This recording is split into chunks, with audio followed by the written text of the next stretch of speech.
Halo kawan pajak dimanapun Anda berada, senang sekali saya Adi Priatmoko bersama dengan Besti saya Mbak Dian Anggraini di weekend yang cerah ini, secerah langit Jakarta yang bersinar terang. Kita akan membahas mengenai ngobrol ya, mengenai hal-hal yang sedang banyak dibicarakan di masyarakat. Kali ini apa Mbak Dian? Kali ini kalau saya scroll itu di medsos tadi banyak banget yang lagi ramai membahas mengenai pajak atas kontrakan. Oh, kontrakan. Katanya tahun 2027 DJP akan mengejar para pemilik kontrakan, datanya gitu. Mengejar ya, luar biasa. Ya, kita akan membahas mengenai pajak atas kontrakan yang kabarnya 2027 kan mulai diterapkan. Iya. Ya. Gimana Mas Adi di acara kita ini? Nah, kayaknya panas kita mesti ke kafe ya. Iya. Ya. Acara kita di mana? Di Teras, Jakarta Pusat. Tempat edukasi, ruang aspirasi dan sosialisasi pajak Kanwil Jakarta. Oke, ya. Yuk kita langsung menuju ke kafe yang enak ya sambil kita ngopi-ngopi ngeteh-ngeteh ya. Oke. Ya.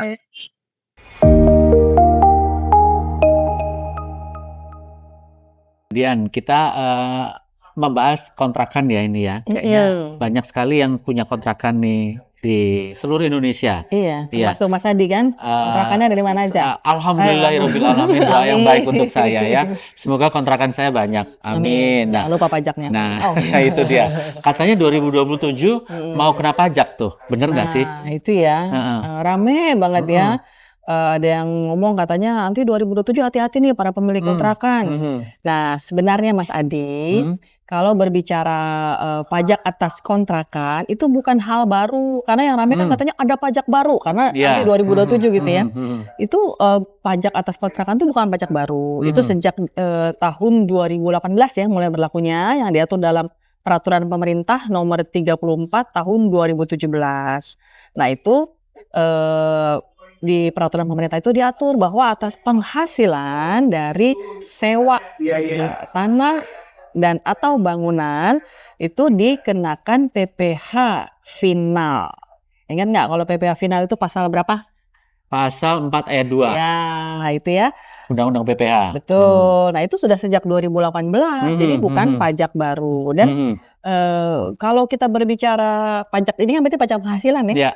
Kan memang kita sudah pahami bersama bahwa atas setiap tambahan penghasilan atau tambahan kemampuan ekonomis dalam bentuk apapun kan memang merupakan objek pajak. Gitu. Ya. Jadi itu memang sudah lama dari 2018 ya. Iya, sudah berlaku. Tapi kenapa kok jadi rame lagi nih sekarang? Dan itu katanya berlakunya sih 2027. Masih beberapa bulan lagi. Kenapa itu? Kenapa ya? Jadi gini mungkin ya Mas Adi ya. Ada mungkin suatu publikasi lah atau pemberitaan yang menjadi dipahami berbeda lah oleh masyarakat yang membaca gitu kan.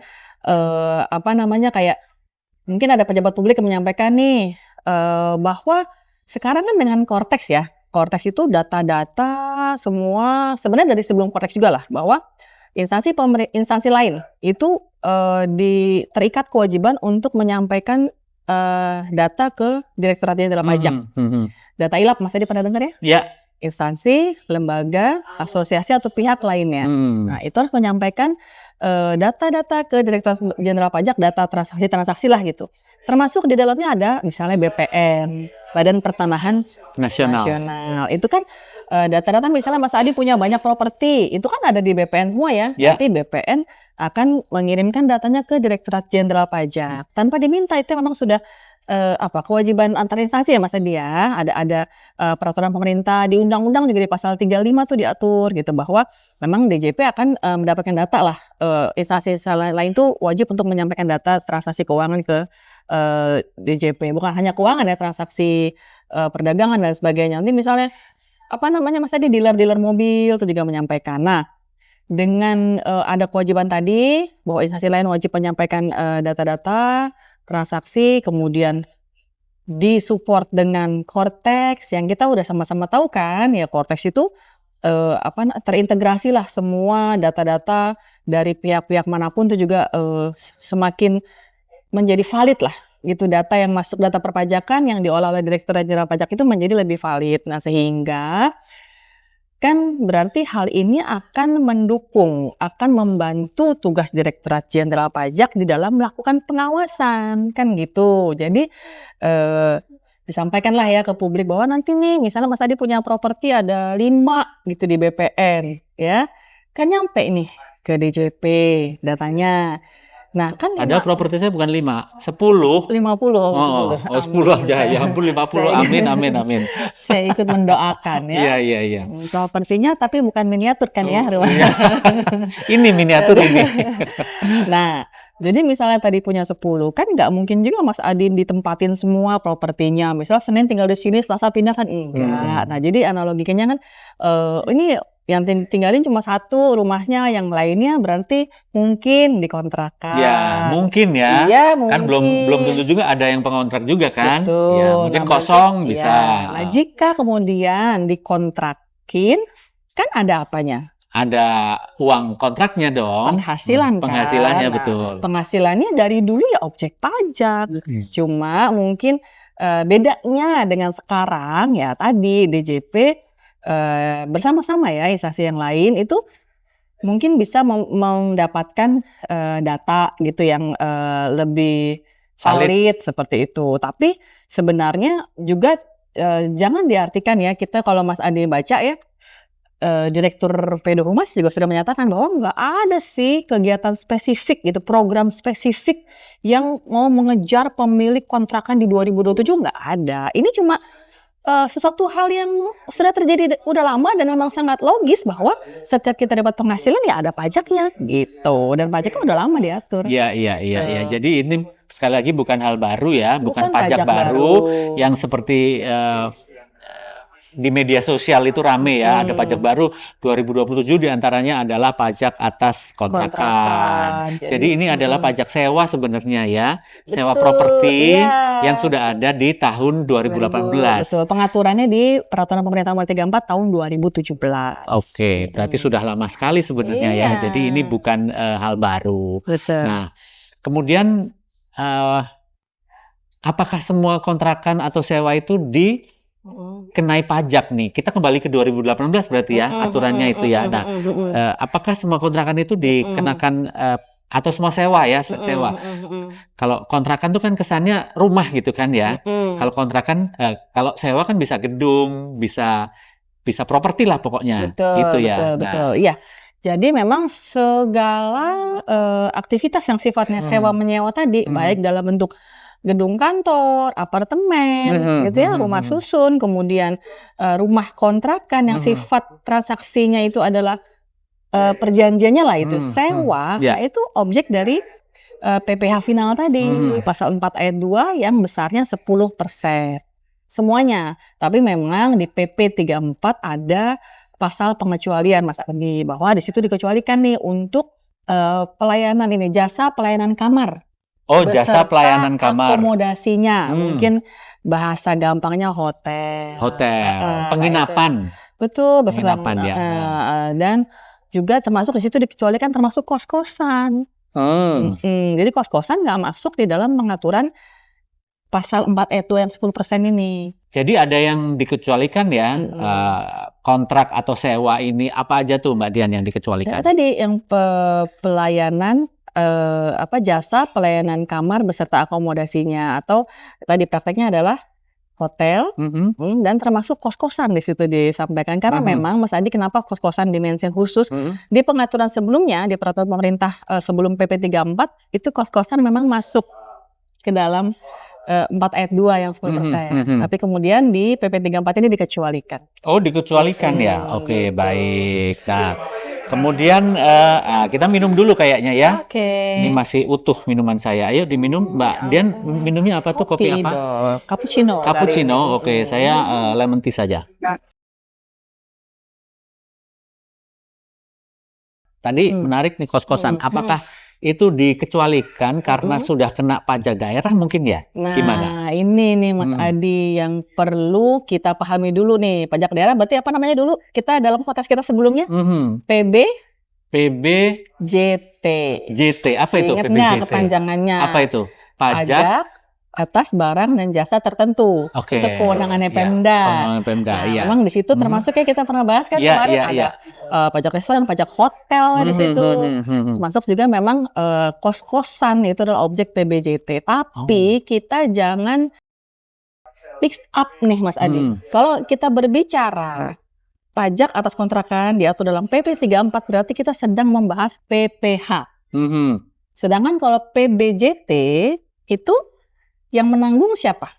Yang menanggung adalah yang menyewa. Tuh. Nah, kalau yang sekarang yang PP 34 Yang PPH PP ini 34 yang mendapat penghasilan nah, dong tentunya. jadi jangan dicampur adukan. Oh, ini nggak kena kos-kosan karena udah karena BPJT nggak nyambung itu, ya. Ya memang dia memang objek pajak daerah. Nah, tapi sandingannya kalau pajak daerah kan dengan pajak apa Mas Adi kalau di pajak pusat? Pajak daerah dan pajak pusat. Apa pajak pusatnya? PH, pajak penghasilan. Oh, PPN. Kok PPN sih? Kan yang menanggung konsumen. Oh, yang menanggung konsumen. Ya. Konsumen akhir Saya ya. kalau nanya Mas Adi agak deg-degan. Saya juga deg-degan kalau ditanya, sama dong kalau gitu. Ya. Oke. Jadi kalau tadi kita PP 34 bahas PPH, nah kalau dia dikecualikan bukan karena dia objek pajak daerah, bukan. Dia dikecualikan karena memang dia kena PPH-nya, kan lagi bahas PPH, Ya. itu dengan perhitungan yang lain, dengan peraturan pemerintah yang lain. Ya. Jadi kalau kos-kosan itu, kalau dia omsetnya di bawah 4,8 miliar, maka PPH-nya bisa pakai yang 0,5%, yang UMKM. Kembali lagi ke situ ya. Betul, di PP 23 gitu. Kalau dia di atasnya, ya berarti kembali ke rezim umum. Oke, seperti itu. baik. Sekarang kita kembali ke kontrakan ya, atau sewa tadi. Nah, itu bisa diulangi Mbak Dian, tarifnya berapa biar jelas? Oke, jadi atas kontrakan, sekali lagi bukan pajak baru, tarifnya 10%, sifatnya final. Final, ya, oke. sifatnya final. Jangan lupa ya, itu final ya. Perlu kita jelaskan lagi nggak apa itu final? Boleh dong dijelaskan ya, lagi, biar apa beda dengan tidak final. Iya, gitu. jadi kalau final itu artinya kita dapat penghasilan, langsung dipotong pajak atau kita bisa juga membayar pajaknya, selesai, final. Nggak lagi penghasilan itu harus digabungkan dengan SPT tahunan. Kan kalau orang pribadi ya atau badan pun itu kan menghitung pajaknya setahun. Ya, yang dilaporkan betul. di dalam SPT tahunan. Nah, SPT tahunan kan merangkum seluruh penghasilan setahun nih, dari mana aja apa aja. Nah, yang final tadi nggak akan masuk hitungan kan. Nah, karena dia sudah dikenakan pajak final, selesai. Ya. Gitu. Nah, gitu ya. si pajak sewa ini final. Kemudian mekanismenya tuh seperti apa nanti pembayarannya? Nah, ini menarik nih ya. Jadi kan sebenarnya kalau yang menyewa, ya, misalnya Mas Adi punya gedung, saya mau nyewa nih buat kantor, Ya. Dalam bentuk PT. PT. Penyewanya PT berarti. Betul. Ya. Oke. Saya pemilik PT-nya, PT saya mau sewa gedungnya Mas Adi. Maka saya sebagai pemberi penghasilan wajib memotong ya. Ya. Berarti saya akan memotong nih sebelum saya setor, saya bayar biaya sewanya, saya potong PPh final 10%. Ya, saya harus melaporkan di dalam SPT ya, SPT masa unifikasi. Ya. Di situ dilaporkan pemotongan PPh pasal 4 ayat 2. Oke, final, selesai. Kewajiban Mas Adi atas penghasilan sewanya sudah selesai. Nah, tapi misalnya saya sebagai orang pribadi, ya, orang pribadi yang menyewa, bukan PT nih, bukan badan, orang pribadi yang tidak mendapatkan penunjukan dari Direktorat Jenderal Pajak sebagai pemotong, maka saya nggak bisa motong kan? Ya. Maka Mas Adi sebagai pemilik properti yang mendapatkan penghasilan sewa itu harus setor sendiri PPh finalnya. Ya. Sesuai dengan prinsip self assessment ya. Oh, dan jadi kembali lagi kan kalau dari penjelasan ini semakin jelas ya bahwa ya memang kan ini penghasilan, gitu ya. Kalau penghasilan kan memang objek PPh kan gitu, objek PPh. Kalau kita berbicara PPh, maka tidak seperti PPN. Tarifnya beda-beda, mekanismenya beda-beda, sesuai dengan karakter penghasilannya. Nah, untuk sewa memang diatur dia besar 10% dan sifatnya final. Gitu. Nah, ini memastikan aja Mbak Dian, kalau misalnya yang menyewa itu PT, betul. Kemudian PT-nya tidak memotong, bagaimana itu? Nah, sesuai dengan prinsip withholding system Mas Adi, maka yang diberikan kewenangan, kewajiban untuk melakukan pemotongan pajak itu adalah pihak yang memberikan penghasilan. Oke, Jadi berarti harus PT-nya tadi ya. yang akan dikejar nanti ya, maksudnya diklarifikasi menurut SP2DK misalnya. Karena apa biasanya nih, misalnya saya tadi PT, saya sewa kantor, saya pasti dalam menghitung neraca laba rugi itu akan memasukkan dong beban sewa. Ya dong, untuk menghitung pajak saya. Ya. Beban sewa saya berapa. Nah, kalau udah muncul beban sewa berarti kan, oh ini objek pajak nih, gitu ya holdingnya. Maka yang dikejar saya nanti. Kemudian ini PT-nya udah motong PPh 4N2 belum? Gitu. Sampai ke situ ya. Iya dong. Sampai ke laporan keuangannya. Jadi nanti akan keluar satu surat klarifikasi ya Iya, dari betul. permintaan klarifikasi dari DJP. Ya. Kenapa tidak memotong Iya, gitu ya? yang bertanggung jawab sih Iya. pemberi penghasilan ya Mas Pemberi Adi. penghasilan. Nah, dan ini tarif yang 10% itu kayaknya kok berasa besar ya Mbak Dian ya? 10% besar loh. Ya kan dibandingin misalnya nih kita bicara kalau tarif PPh yang orang pribadi ya, Ya, progresif kan 5% paling rendah. 5%. Iya. Gitu ya. Iya. Misalnya dia ada Betul. sewanya misalnya 50 juta. Ya, Nah, kalau pakai rezim yang progresif harusnya cuma berapa 5% kan? 5%. 2,5 juta. Karena ini Sampai 10 dengan juta. 60 juta. Iya. Nah, jadi Nah, ini begini. kenapa Tadi 10 juta besar ini? Sebenarnya satu, pengaturan kenapa final ya, besaran tarifnya itu tadi seperti yang saya sampaikan itu kan diatur berdasarkan karakteristik penghasilannya. Kalau kita berbicara sewa Pak Mas Adi, kira-kira satu, pemilik properti ini orang lebih berada apa enggak sih? Berada dong, Ya, pasti. dia punya properti ya. Punya properti beberapa lah ya pasti ya. Iya. Yang ditempati juga kemudian disewakan. Betul. Lalu sifatnya aktif atau pasif income? Passive income karena tidak melakukan apa-apa, Iya. hanya punya properti saja, Iya. kemudian mendapatkan penghasilan. Kalaupun ada maintenance mungkin tidak terlalu besar gitu kali ya. Betul. Nah, ini Mas Adi tahu ada pajak juga atas misalnya ini pajak undian. Pernah dengar? Dengar, Ya kan kalau itu iya, undian. iya. Ada pajak bunga. Pajak bunga tabungan. Bunga tabungan, iya. Nah, itu besarnya berapa?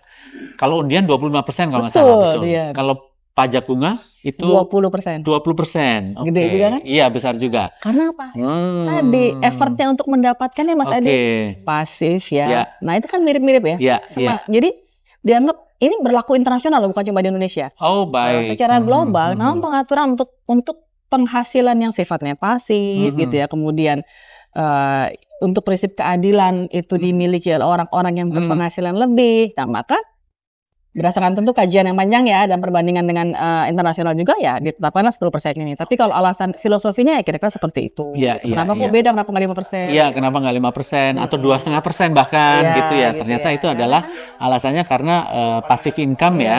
Jadi dan tanpa effort banyak, tetapi mendapatkan penghasilan dibandingkan Ya. relatively ya dibandingkan penghasilan yang lain. dibandingkan penghasilan yang lain. Oke. Kemudian untuk yang pemilik properti itu, apa yang harus dilakukan nih? Ya, nah Mas Adi, Hmm. jadi sebenarnya nggak usah panik ya, karena saya banyak juga yang DM Mas Ya. Adi gitu ya. Jadi gimana nih teman-teman gue di kantor banyak yang kontraktor katanya gitu ya, bukan kontraktor ini ya, banyak yang punya kontrakan kok jadi heboh. Nah sebenarnya ya kita pahami bahwa kalau kita memang memiliki sumber-sumber penghasilan, kan apapun ya Mas Adi, dan ini bukan cuma di Indonesia gitu ya.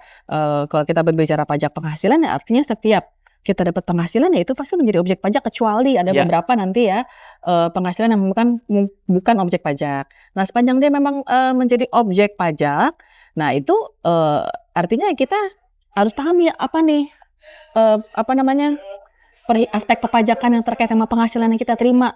Kalau kita nih misalnya hanya sebagai pegawai, cuma PP pasal 21 dan kewajiban kan udah dipotong Sudah dan dipotong kewajiban oleh lapor SPT kan pemberi gitu. kerja gitu ya. Nah, kalau ternyata kita punya penghasilan lain, Mas Adi misalnya tadi punya toko gitu ya. Oh, apa dong aspek perpajakannya? Kan itu ada penghasilan masuk. Oh, Mas Adi punya kontrakan. Nah, jadi ya ini bukan hal baru gitu. Jadi tinggal diingat-ingat lagi apa sih sumber-sumber penghasilan kita dan bagaimana aspek perpajakannya. Nah, kalau kemudian pemilik kontrakannya berarti dihitung nih, dilihat nih kontrakannya di mana aja, terus selama ini udah dilakukan tadi pemotongan PP finalnya atau belum. Kalau misalnya yang nyewa orang pribadi pun sudah dibayar sendiri atau belum. Karena kalau yang nyewa orang pribadi dan nggak ditunjuk sebagai pemotong, maka dia harus setor sendiri. Nah, jadi kalau sudah begitu kan misalnya tiba-tiba dapat surat cinta gitu ya dari KPP.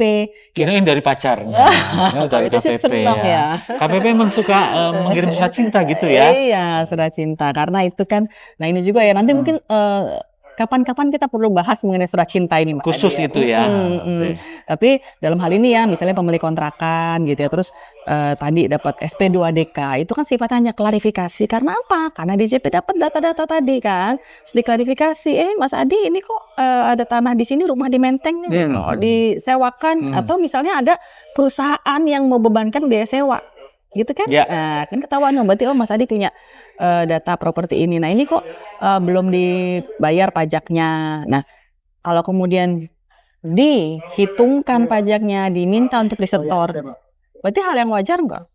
Wajar sih. Kan soalnya emang dapat penghasilan. Betul. Yang nggak wajar kalau punya kontrakan nggak ada income-nya, dimintain pajak. Nah, itu Nah, itu nggak wajar ya. Dan itu memang tidak wajib lah ya, tidak wajib ya. Itu paling PBB aja, pajak daerah ya, atas properti itu. Iya. Gitu Saya ya. jadi ingat loh Mas Adi ngomong PBB.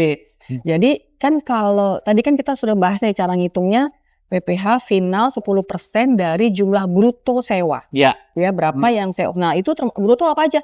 Termasuk kalau ada perawatan, biaya pemeliharaan, keamanan, kita berbicara apartemen mungkin ya Mas Adi ya.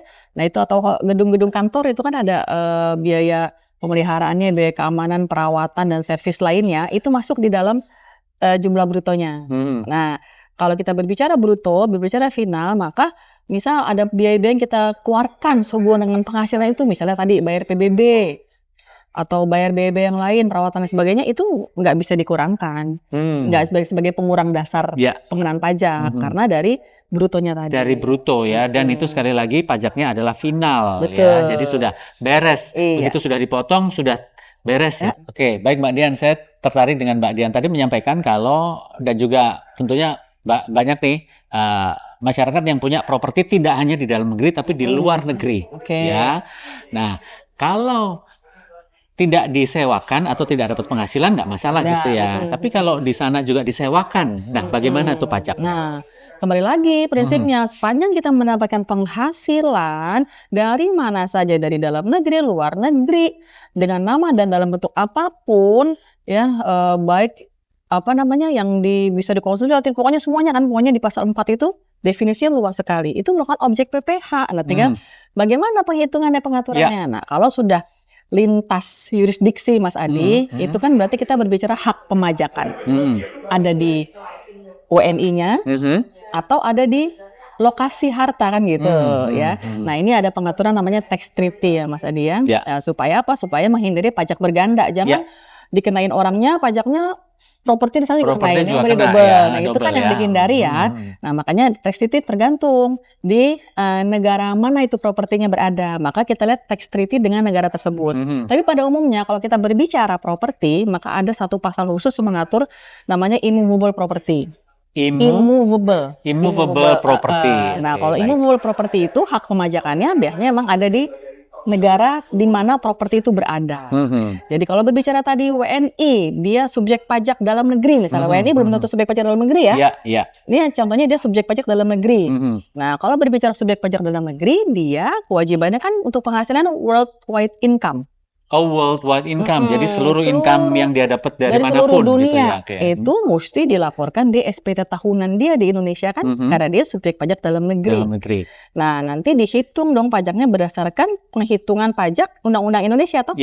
Nah, udah ketemu berapa pajaknya? Pajak yang telah dipotong dari luar negeri, pajak termasuk dia misalnya dapat penghasilan sebagai pegawai kan dipotong oleh perusahaan di luar itu sebagai kredit pajak PPh pasal 24 sebagai pengurang. Jadi gitu. Logis sekali ya. Jadi seluruh penghasilan kemudian kalau memang sudah dipotong di sana tinggal dikreditkan saja. Kalau belum dipotong berarti ya dihitung di sini. Ya. Berarti nggak ada kredit pajaknya. Nggak ada kredit pajak sesuai dengan aturan pajak, tarif pajak di Indonesia, di dalam negeri gitu ya. Oke, baik. Gua tambah jelas ini. Nah, ada lagi yang mau disampaikan Mbak Dian? Itu aja sih Mas Adi, artinya di pemilik semua sih nggak spesifik pemilik kontrakan nih sebenarnya. Kita semua sebagai warga negara ya mesti aware Ya. gitu ya. Kalau berbicara pajak penghasilan berarti kan mesti menginventarisir nih sumber-sumber penghasilan kita dari mana aja. Nih kita baru bicara kontrakan. Nanti misalnya sewa mobil dan sebagainya itu kan objek pajak. Ya. Yang mana pengenaannya beda-beda. Kalau sekarang hari ini kita sedang membahas kontrakan, maka para pemilik kontrakan ya di list lagi nih, emang punya kontrakan di mana, penghasilannya berapa dari kontrakan. Nah, uang kontrakan itu memang menjadi objek PPh pasal 4 ayat 2 10%, tapi bukan pajak baru dan tidak ada program spesifik dari Direktorat Jenderal Pajak untuk mengenakan pajak ini di tahun 2027, nggak ada. Itu Ya. sih kayaknya Ya, yang jadi perlu memang digarisbawahi. kalau boleh saya simpulkan bahwa pajak ini bukan pajak baru, kemudian ini sudah berlaku dari 2018 ya. Ini prinsipnya adalah penghasilan yang didapat oleh sama seperti penghasilan lain. sama seperti penghasilan lain, hanya ini dari sewa ya. Ya semoga dengan obrolan ini bisa menjadi peredam Iya, ya tetap bahwa tidur nyenyak, betul. tetap ngopi-ngopi cantik. Iya, jadi ini hal yang biasa saja, bukan pajak baru bukan seperti pajak yang baru. banyak dibahas, ramai disinformasi. disinformasi. Nah, memang tugas kita adalah meluruskan informasi supaya tepat gitu Iya, ya, Mbak Dian ya. Baik, terima kasih ya Mbak Dian. Sama-sama. Berguna sekali hari ini, dan apabila kawan pajak ada pertanyaan atau hal-hal yang mau ditanyakan, boleh menghubungi ke siapa Mbak Dian? Boleh datang. Datang Ke boleh? Oke. Kanwil DJP Jakarta Pusat Kanwil di DJP Jakarta Pusat. Menara Dana Reksa. Menara Dana Reksa. Itu nanti ketemu Mbak Dian ya. Atau juga bisa berkonsultasi dengan kantor pajak di seluruh Indonesia. Ya, betul. Di Ya. KPP terdekat. KPU terdekat sesuai dengan jam kerja di waktu masing-masing daerah. Iya. Gitu ya. Kami siap untuk melayani teman-teman, kawan pajak dan masyarakat semua, karena di setiap kantor pajak itu juga ada penyuluh kan, Iya, ada help ada desk dong. gitu ya, yang selalu siap melayani apapun yang kawan pajak akan tanyakan apabila belum jelas. Baik, terima kasih Mbak Dian. Oke, Diseruput dulu, yuk. iya deh. Diminum lagi. Makasih Mas Adi. Lemon tea-nya seger sekali. Terima kasih ya. Baik, kita udah jam berapa ini? Udah. Boleh kita lanjutkan aktivitas kita ya. Oke. Terima kasih kawan pajak sudah menyimak kami, dan kita akan ketemu lagi di bahasan obrolan lain yang tentunya Tidak kalah menarik. tidak kalah menarik ya. Terima kasih dan sampai jumpa.